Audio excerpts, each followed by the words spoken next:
Hello there and welcome to the program. Joining me on the panel tonight, Director of the Power and Diplomacy Program at the Lowy Institute, Hervé Lemahieu.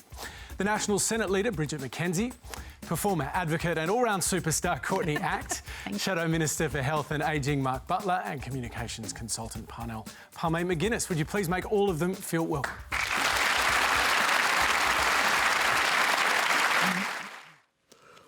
Last week I lost my brother, who was a doctor, and he was serving homeless patients and people extremely under poverty. He was helping those people. This is in India, right? This is in India, in Delhi. He passed away due to the shortage of beds and oxygen in the hospitals. Mismanagement of essential needs has taken his life. The government there is in denial and even is blocking the social media in these issues. Now, the growing crisis in India is like our Australians are there and then we are worried about them, how to bring them back here. With the conditions they're worsening, the crisis they're growing, I'm worried about our Australian fellows and trying to get them home back to Australia. All I want to know is why is the Australian government not doing anything in bringing them back? I had some answers from you, but still not very satisfying. Before we go to them, I'm really sorry to hear of your loss. Your brother was a doctor working with some of the hardest patients hit by this. Night after night, he used to go to the places where these homeless people are, and he used to visit individually. And he was working in COVID clinic where he got the... And what's it like for you watching this from afar, seeing all of this unfold, having it touch your family? It's very devastating and it's very heartbreaking and it's like, I just can't explain. Parnell? Very sad. I'm so sorry. I don't want like my Australian fellows, not to go under all these situations and they should be brought home as soon as possible because the crises are growing. We don't know and they say that peak is not come yet. No. Peak has yet. So it's going to get worse. Parnell? I'm so sorry to hear about your brother. And I agree. I think we need to bring people home as quickly as we can. I think it's so important for the Australian government to say these are our residents, these are our citizens, and they're in trouble and we need to help them come home. And I think it's devastating that flights have been cut rather than increased lately, partly because hotel quarantine has been so effective here that we actually could say we can bring people in. Our hotels at the moment are at 50% occupancy. There is no reason why a city like New South Wales, which has handled hotel quarantine very well, couldn't take in those people. Why other states couldn't copy that hotel quarantine approach and also take people. I'm glad that they're bringing Howard Springs online. I'm glad that there are other facilities being built. But we have facilities right now who can help people and they need to be helped. But this is also a decision about cutting off flights, right? Right, and which is just unconscionable. I mean, so they're flying supplies to make vaccine and to provide oxygen to India, and the planes are coming back empty. They need to be coming back filled with people. They need to be coming back filled with people who need help, who can be put in facilities which exist right now and treated. And why we are not doing that is politics. It's down to pure politics. And I frankly don't care whether this is politics at a state level or politics at a federal level. They've got to stop playing politics and sort this out because this is the Australian citizens. They have a right to come home and they need our help. Doesn't the federal government, Bridget, have to stop? Doesn't the federal government have to stop pointing the finger at the states and find a way to get these people home? Well, I think there's a couple of issues and I just want to say deepest sympathies to you and your broader family. I think we're all watching what's happening in India with great concern and it's a tragedy and that's not just if you're from the Indian community. Your brother was on the front line. We're not just sending oxygen, we're sending PPE, we're sending ventilators, we're sending a whole lot of practical support on the ground to help India through this crisis. We're also obviously going to remove this temporary ban as soon as possible, and the Prime Minister's made that very, very clear. But why are these planes going and coming back empty? It was actually instigated on medical advice, and it's not the first time we've put a temporary ban on flights as a nation.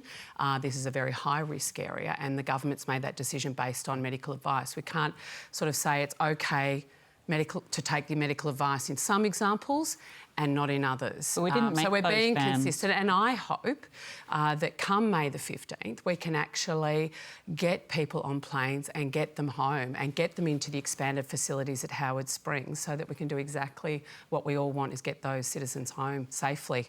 My question is for Courtney. How much of an extent does gender identity have an impact on high schoolers or even primary schoolers? Do you believe that people's sexuality and gender can be declared during their teenager years?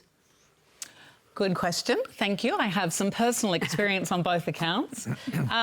Look, gender and sexuality are things that can occur pre-puberty, but certainly puberty is a time when all of those hormones start raging and we start understanding that we're attracted to boys, girls, both, and the same for gender identity. And it's so important in schools to have open and frank and honest conversations about gender and identity and sexuality. And I know that there are people in the government who would have that halted, and I just think that the most important thing, I mean, it's 2021. I think most young people understand that there's more than straight and that there's more than male and female. I think that the older people who are making the decisions are just not the ones who are on board with that because they grew up in a different world, and I think they need to look and listen to young people and start understanding that these things are important to talk about in schools. Parnell?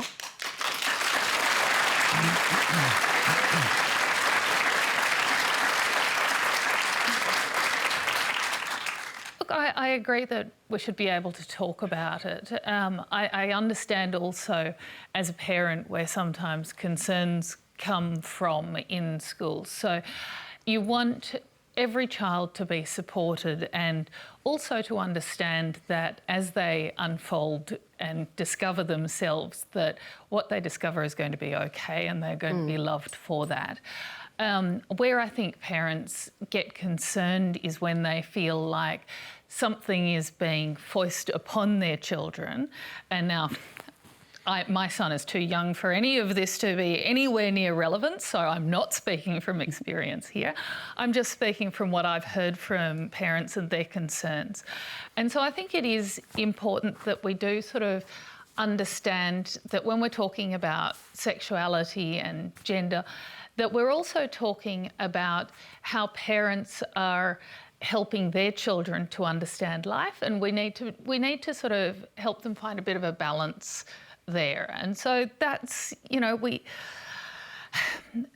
school should be about learning what life is about discovering yourself and not having your teachers tell you what it's about or not having your parents force you to be something you aren't. We're all there, adults are there to help children develop and learn and become themselves. So it's a balance. Is that, though, correct that teachers don't tell you what life is about? I mean, isn't that what every religious school does? It offers you a pathway through life? Offers you a moral system, right? Just like your parents offer you a moral system. And I suppose this is, there is a lot of emphasis in even religious schools that it shouldn't be preached as some kind of hard and fast ideology. So certainly these days, the way that it's... Did you go to a religious school? No, I didn't. Okay. I went to international grammar school, which is completely the opposite direction these days. I think you'll find that about a quarter of the students now identify as gender diverse. That figure could be wrong. Don't quote me on that one. But it's quite high. And so there is a balance about, we don't want children having a very overbearing religious system forced upon them in schools. And even in religious schools in Australia, we say there's got to be limits to that because the child has to feel safe and be able to develop its own sort of personality. on the other side, you know, we also don't want in non-religious schools belief systems being foisted upon children that you know can be a bit more random even. I think the best thing to do for young trans kids, young gender diverse people and people of variant sexualities is to affirm them and to support them. And I think there is so much infighting and so much politicising of those identities, and really hearing yourself be represented is one of the most important things in growing up as a whole human. I know when I was younger, I was very fortunate to have parents who loved me and were very kind, but I still struggled with my gender and my sexuality because I just didn't see who I was being talked about in school, who I was being broadcast on television and talked about in the media, and it is a real struggle, and that's the thing that's leading to these feelings of isolation and self-harm and suicide attempts in young people. And I think that there's maybe some misconception that there's ideologies being forced on young people, that's being used as a political sort of slogan, and that's not happening. Talking to young people about gender doesn't make them trans. You know what I mean? And there's this very peculiar idea. But you chuckle, but that's what some people, you know, are suggesting, and it's just absurd. And the best way to make any young person, you know, regardless of their gender or their sexuality, is to affirm them and to support them and let them know that who they are is correct. And I think that's what we should be focusing on, rather than getting this sort of like infighting about, you know, bathrooms or sports teams or whatever else is going on. But there is a political dimension to these conversations, isn't there, Bridget? Oh, well, it ends up in this country, it seems that ends up where we end up, and it's, I think, an indictment on all of us. We need to be able to have these complicated conversations within families and within our society and our communities in a really respectful, compassionate and sensible way. And I don't know, for whatever reason, we really, really struggle with that in this country. We end up everybody to their corner, punching on like it's, I don't know, 1865.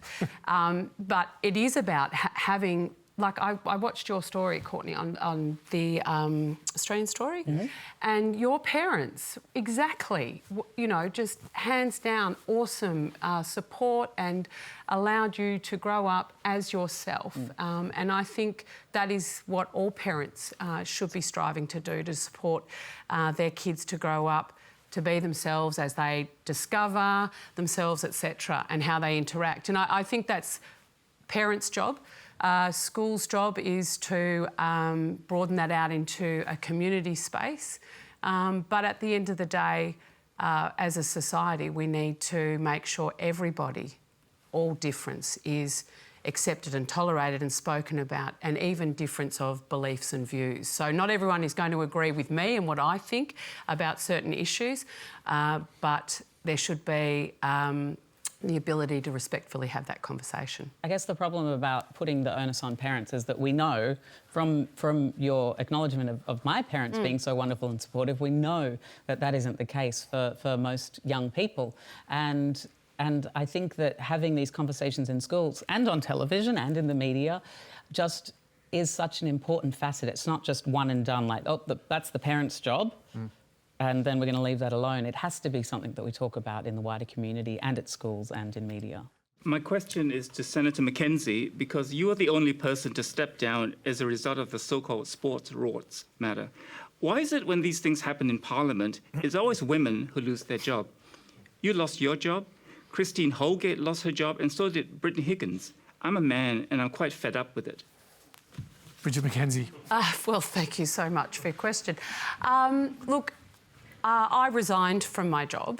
There are a lot of people that had issue with how I made my ministerial decisions around the sports grants, but you know, I made those decisions within the ministerial authority that I had.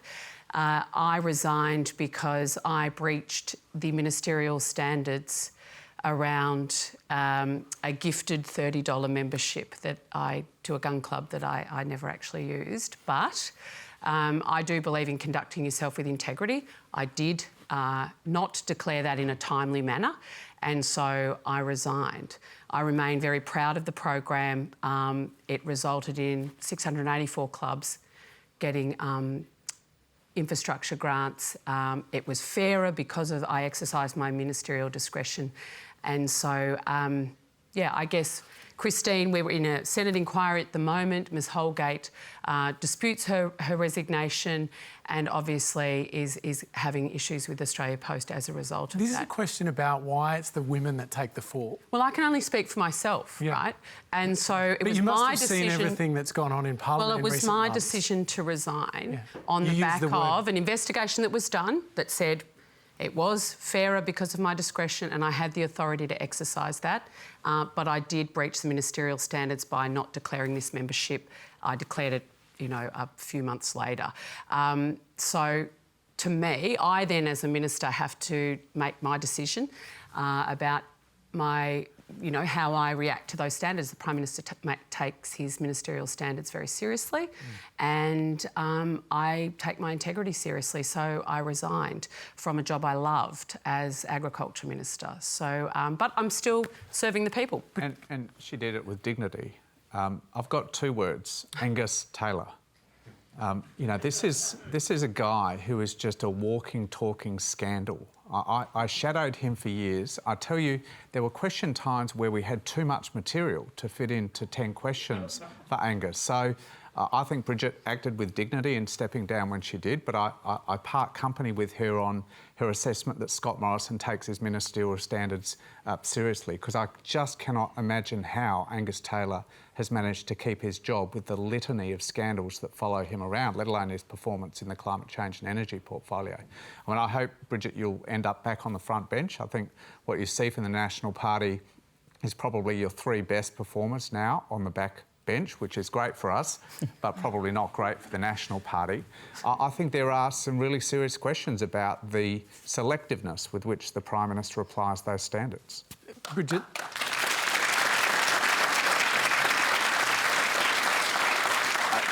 I do want to go to the others on this, but it should be noted you were one of the few coalition MPs that attended the march in front of Parliament House. The March for Justice. I mean, you must have observed everything that's happened in the last few months with various ministers embroiled in scandals, MPs not stepping down when they've been embroiled in scandals. Do you really think that these standards are applied evenly?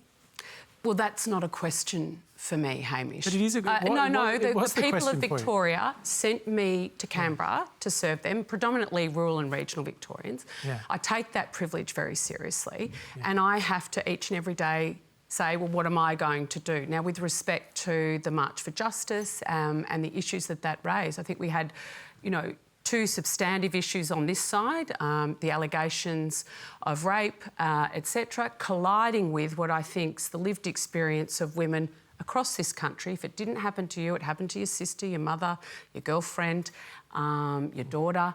Everyone has a story to tell, and these two issues galvanised and collided with that broader issue within society, and women just went, you know what? Sexual harassment, violence against women is not okay.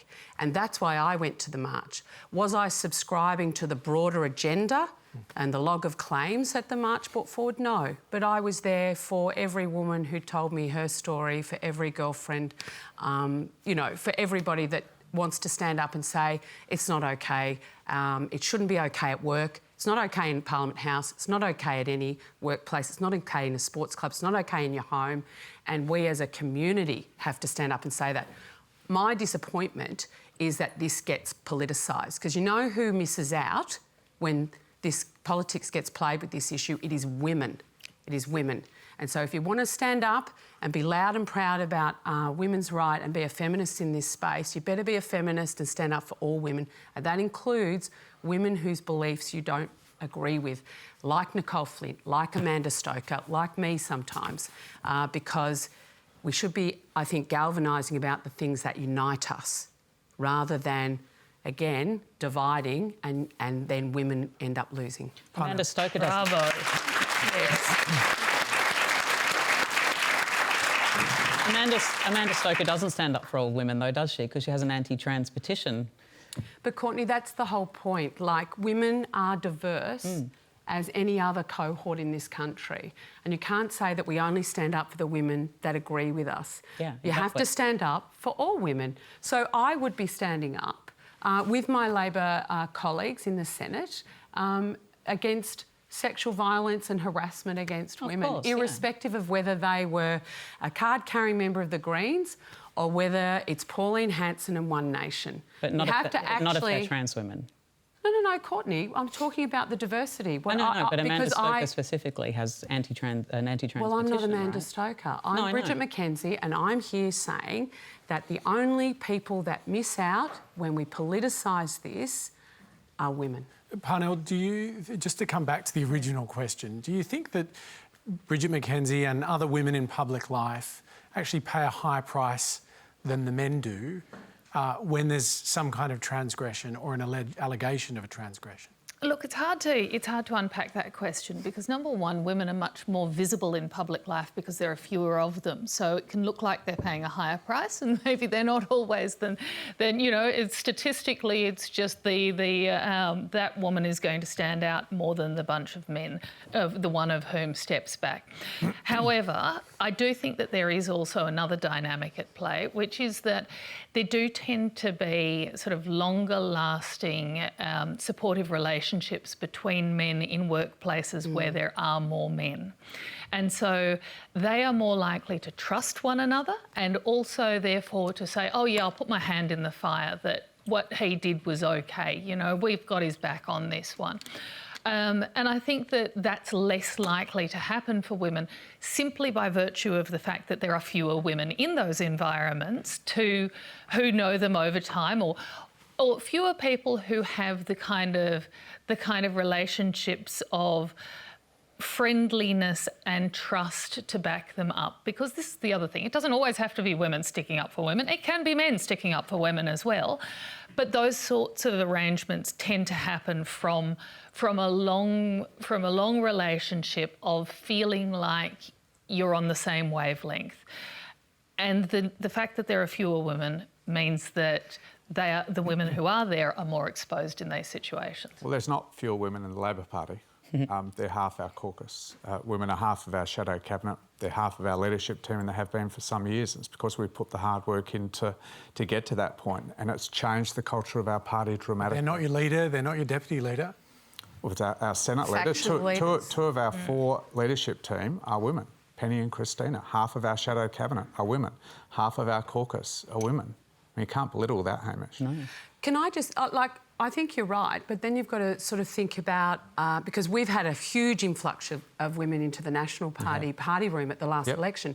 So I lead the Senate team. We're 80% female. They're all these smart, articulate, passionate regional women. And now nearly a third of our party room is women. Now, that is just it's been transformative. But I think once you get women into these positions, then it is about positions of power. And so it is about who the factional leaders are within the Labor Party, for instance, rather than just who's holding the leadership positions. And for us, it's making sure there's pathways to ministerial positions so they can have some real power.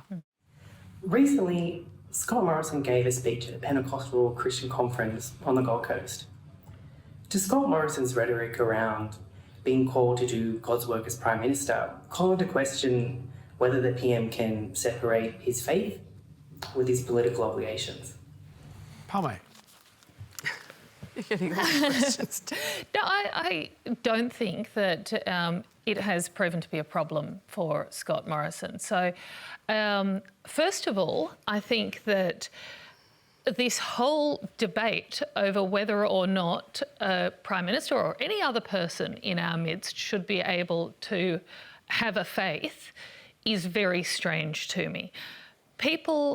Some people are religious. In fact, statistically in Australia, more people are religious than aren't. So I think that it is very peculiar, this sort of mocking stance towards the Prime Minister for having a faith. So that's the first thing. I think that that's absolutely fine. The other thing is that he has spoken about how his faith and his politics interact in the past, and said that he doesn't, that, you know, his religion is not a policy, it's not a policy platform, and that's also how he's governed. Now, I can take issue with some of the ways that he's governed, but he certainly has not governed as some kind of religious zealot, and so I think we need to take him at his word on that. But most importantly, I really think that we do have to come back to the question of tolerance, and it's not just about, you know, celebrating and tolerating things that are happening now in society. It's about celebrating and tolerating the fact that we are a diverse society and that people have their personal beliefs, they have ways of living. If they are upstanding citizens in their own right, then what they believe and how they live their lives should be respected and tolerated. And that's what's going to make us a good society. Do you think there's a particular... Is there a particular discomfort, do you think, in the way it's reported, at least, around him being a Pentecostal? Yes, I think there is a lot of discomfort because it's seen as an unfamiliar religion. And of course, you know, people are always a little bit uncomfortable when they don't understand a religion or when it feels like, you know, the suggestion is that maybe it's a bit culty. But really that comes from a lack of understanding the faith and a lack of understanding the people who practice it and whether or not they are actually decent human beings or not. So I think we have to take the human being as the main focus here. Does he behave well? You know, does he behave with decency or does he not? That's the question, not what the faith is. But Mark Butler, it's true, isn't it? There's no evidence really that Scott Morrison as Prime Minister has used his faith as to develop policy. I agree. Look, I think everyone knows Scott Morrison's a man of deep faith. I don't share his particular faith, but I respect it, and I see it as a personal issue for him and his family, provided that he respects the very clear line that we have in Australia between religion and politics. There was nothing in that speech that troubled me that he'd crossed that line, and I haven't seen him do that beforehand either. So I think it's really a matter for him personally, and I respect that. Bridget? Yeah, look, I'm a person of faith as well. We're a nation of many faiths. We're a nation of many people without a faith. I think the live and let live sort of code of ethics that Australians sort of bring to life needs to be really... I've been very surprised at the overreaction to the fact that the PM is a Christian. What do you think it is? Everybody knew that prior to the election. And Western Sydney voted for the PM as a man of faith, even though they didn't share his particular brand of faith. And so there's a lot of people that want freedom of religion in this country. The last time I checked, we're a liberal democracy. It's something we need to be proud of. And it goes back, I think, to that respect and tolerance piece that we were talking about earlier. I'm proud to serve in a government with many people of the Christian faith. I mean, this whole country was built on Judeo-Christian values. What do you think it is that seems to spark such interest around this particular Prime Minister's faith? Because there's been plenty of faith, just hasn't seemed to generate as much fascination. Not an Anglican or a Catholic. So is that the issue? I do think it is. It's not a traditional faith. You know, it's... So wait until you have the first sort of Muslim or, you know, any other religion. Right? I think that the broader point here for me is obviously the Prime Minister is perfectly entitled to his beliefs. I think most Australians will understand that. There may be some degree of curiosity. But broadly speaking, this is a very tolerant and accepting society. But what I'd be interested in, and I think a lot of others would as well, is how does his religion frame his worldview, his morality? And that's not something, from a critical position, but that's something we really want to know out of our politicians. And to come full circle to where we began, I think there are a number of moral positions that Australia isn't taking. The quarantine system is one of them, seeing them as sort of a humanitarian imperative in this global crisis. There are other things, I mean, waiving intellectual property rights on COVID-related technologies. This is a debate at the WTO. You don't have to be Christian or any other particular denomination. You might have none.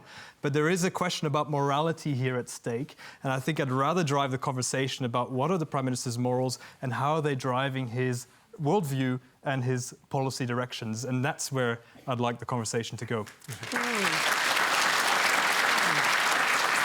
Well, that is almost all we've got time for tonight. Some music for you in a moment. But first, would you please thank our wonderful panel, Hervé Lemahieu, Bridget McKenzie, Courtney Act, Mark Butler and Parnell Palme McGuinness.